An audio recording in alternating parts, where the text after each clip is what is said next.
Hey guys, my name is Dice Rollin'. Today we're going to be taking a look at a John Carpenter film that made everyone apprehensive about fog. No, not Silent Hill. The Fog was written by John Carpenter and Deborah Hill. It was directed by Carpenter and was released on February 8th, 1980. It stars a lot of familiar faces in horror, including Tom Atkins, Janet Leigh, Jamie Lee Curtis, Adrienne Barbeau, and Hal Holbrook. As a mysterious fog rolls in on a small town on the California coast, the residents must contend with vengeful seafaring ghosts on the 100th anniversary of their demise, as they search for a way to end their murder spree. So, without further ado, this is my review of The Fog.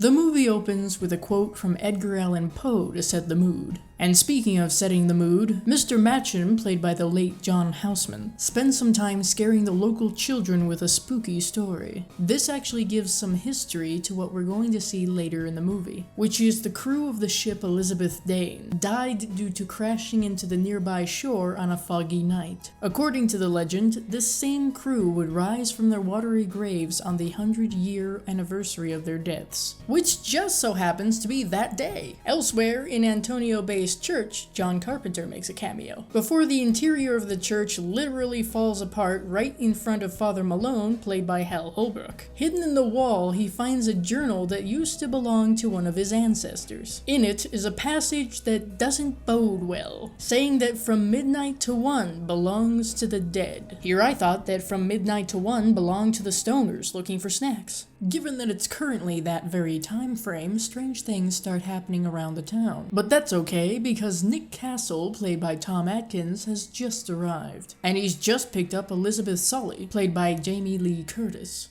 Are you weird? Yes, I am. I think that sums up how I introduce myself to new people. We're introduced to the local radio station host, Stevie Wayne, played by Adrienne Barbeau, as she receives word that there's a fog bank rolling in. Not only that, but it glows too. Unfortunately for these rather unlucky fishermen, it's not just the fog they need to worry about. Just to add to that misfortune, no one else knows about these bloodthirsty specters. Least of all, Nick and Elizabeth, who seem to be getting along just fine. Can I ask you something? Sure. What's your name? Well, that's Laurie Strode, of course. Don't you watch any movies, man?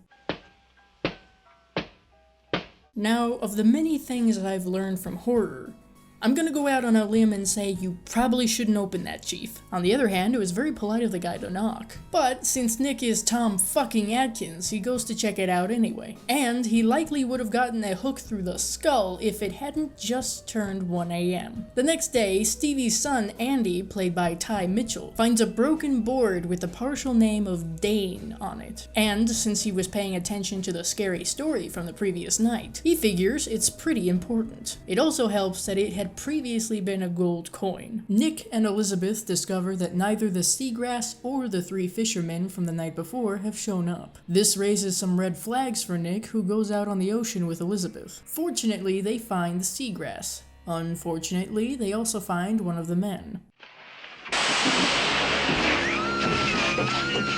Unknowing of the gruesome discovery, Kathy Williams, played by Janet Leigh, and her assistant, Sandy Fidel, played by Nancy Keys, are ensuring that things are ready for the celebrations that night. Father Malone pumps the brakes on their efforts by giving them a bit of a history lesson. From midnight until 1 o'clock, we planned the death of Blake and his comrades. Turns out the reason why Blake and all the rest of the men who died on the Elizabeth Dane are so pissed off is because some of the original residents of Antonio Bay plotted to kill them, all because Blake and his crew had leprosy. Obviously, it worked. And all the fortune that Blake possessed was used by the people to build their town. While Father Malone is putting the pieces together, Kathy decides it'd be a good idea to leave. Careful. You know what happened last time you dealt with someone who'd gone off the deep end. Stevie returns to her lighthouse where we get some haunted wood. It's certainly enough to put her on edge and to warn her son to stay inside for the night. A very wise idea. At the same time, Elizabeth and Nick are at the coroner's office trying to figure out how a sailor could drown on a watertight boat. It doesn't exactly help the problem solving when he briefly comes back to life. There's not much anyone can do now since night has fallen and the fog is approaching. One man is dead while the other two are missing without a trace. The father believes the town is cursed and various odd things had happened the night before. But why let that stop the festivities? That's a good reason. Unfortunately, Dan here, played by Charles Cyphers, didn't listen to Stevie. At least now she, Nick, and Elizabeth know there's most definitely a reason to be afraid of this fog. Stevie attempts to alert the sheriff, but apparently the fog can take out phone lines as well as electricity. Good news is, Stevie has a generator. Bad news is, it's a little too late for everyone else. Especially Mrs. Kobritz. But, following Stevie's pleas over the radio, Nick and Elizabeth arrive in time to save Andy from the hook-wielding spirits, at least. Barely. All the while, Stevie uses her viewpoint and her station to direct and warn unsuspecting residents. However, it turns out that even she isn't immune to the fog's spread. While she attempts to evade the undead grasp, the others hide out in the church. According to another passage from the journal, they uncover a hidden crucifix made from the stolen gold of Blake's crew. Father Malone faces Blake with it in an effort to appease his spirit. It appears to work as both the ghostly sailors and the fog disappear. I don't know what happened to Antonio Bay tonight. Something came out of the fog and tried to destroy us. In one moment, it vanished. But, for Father Malone, the nightmare isn't quite over. And with that, the credits roll with some of that delicious John Carpenter synthesizer scoring. So now let's dissect the film, shall we? I've mentioned the look or aesthetic of movies I cover many times, and for The Fog, it's eerie and haunting.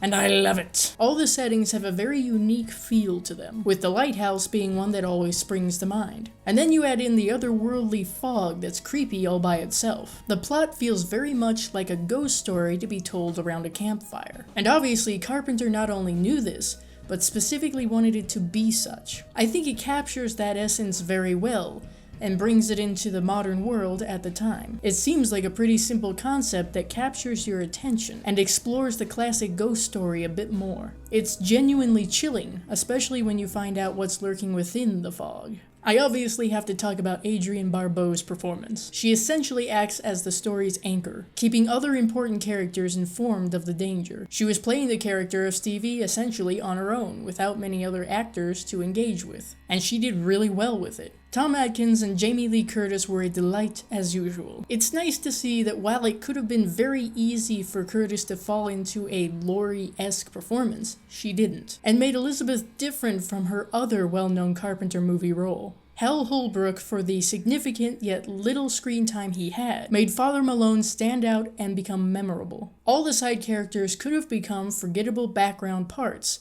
but they didn't. Each character was distinct from the others, and that's credit to the actors. If you love horror movies, which I'm just gonna go out on a limb and guess you do, there are a lot of familiar faces involved here. I didn't even realize how many actors I recognized until I watched The Fog a second time. There's a lot of talent that was brought together to bring each of the characters to life, and everybody did a solid job. I can't find a weak link among them. And of course, we must talk about the score. If you hadn't known you were watching a John Carpenter movie, the theme would have made it abundantly clear. This theme is one of my favorite horror movie pieces of music. It's totally separate from the iconic Halloween score, and it conveys the creepy factor that matches the story very well. With all that being said, I'm giving The Fog 8 out of 10 bloody thumbs up. Like I said, it's a classic, and is counted among one of John Carpenter's best horror films for a reason. I can always appreciate a good ghost or haunting story, and The Fog delivers. It's not perfect though. Perhaps some of the effects and general look of it are rather dated. But that's what was excellent about not showing us all of Blake and his ghost sailors. It goes back to what I've said before about how not showing much can be a strength. It lets you figure out what ghastly horror awaits in the foggy night. I really appreciate how ghost stories that we'd heard at one point or another was given a bit of new life in this film. It made sure that ghost stories didn't become some forgotten, old-fashioned way of scaring people. I would recommend The Fog to people who love a good ghost story, eerie enthusiasts, and anyone who appreciates a horror movie with an excellent score. So, I hope you enjoyed this video. If you did, give it a like to let me know. Don't forget to leave a comment down below telling me what you thought of this movie, and if you have any suggestions